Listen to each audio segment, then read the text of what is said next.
goes into effect in 2014. We'll see what my next guest thinks of this. Congressman Kevin Brady is from Texas. Kevin, welcome. Good to see you. Gerri, thanks for having me.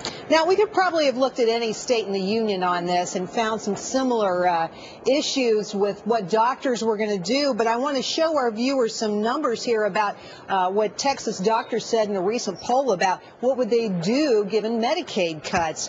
32% of them say thank you very much. 32% of primary care doctors accept Medicaid. 45% say they will limit the number of Medicaid patients they see, and 24% said they will stop seeing Medicaid patients. What do you make of this, Congressman? Is this just logical given what's happening to the money? Well, it is, and Texas is not alone, but, you know, you couldn't have picked a worse model than Medicaid to try to load all these patients on. It's like trying to drive a 18-wheeler over a rope bridge. The infrastructure is not there. Texas isn't unusual. 1 out of every 3 doctors see Medicaid patients. Many of them will leave with the cuts that are expected. States, Texas among every state, is already struggling to find the money to match Medicaid. They know the federal government's got a teaser rate in place for them for the new enrollees, but that's not going to last either because Washington's going to run out of money. Let me ask you this question. Isn't this just an unfunded federal mandate? It's Medicaid programs. You know, we don't have the money to give you to pay for them, but you have to do it anyway. It's a huge unfunded mandate, and then they compound it with the number of rules and regulations that tie the hands of states in trying to meet this population and their needs. So they make the money even worse with the red tape that goes with it. Well, let's show our viewers some more numbers here. This is about health care reform and the numbers of folks we can expect to get services under Medicaid, under reform. Right now, Medicaid covers 60 million people, but they're going to get an additional 16 million folks under the program. That's a whole lot more people. Do you think, I mean, given the way this funding is working, do you think that people will actually get coverage? It's one thing to mandate it. It's another thing to make it actually happen.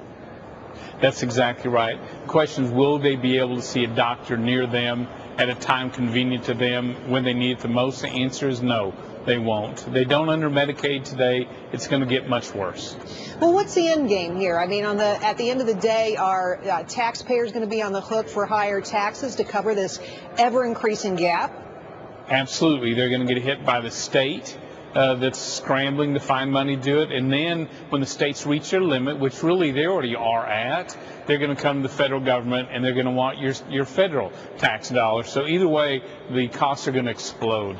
Costs are going to explode. I have to ask you, the president appointing Donald Berwick to head the Centers for Medicare and Medicaid Services, very, very controversial. Now, I know you're not a senator, but there's a lot of controversy over whether the Congress should have been involved in confirming this Mr. Berwick for this very important position, which will be critical when it comes to health care reform. What do you make of Berwick? Can he do a good job? I doubt it. I think he's exactly the wrong pick, not just because of his love and adoration for the British system, but I think it's kind of revealing two things. The one, you know, he believes rationing is inevitable. It just needs to be open and honest. I'm not sure that's what most families are thinking about for health care. And the fact they wouldn't hold the hearings because they didn't want to rehash the Obama health care plan, that tells you they don't have that much faith if they're not willing to defend the bill they're touting every day. All right. Well, Congressman, thanks for your help today. We appreciate it. Thank you. Thanks for having me. Okay, the latest poll numbers don't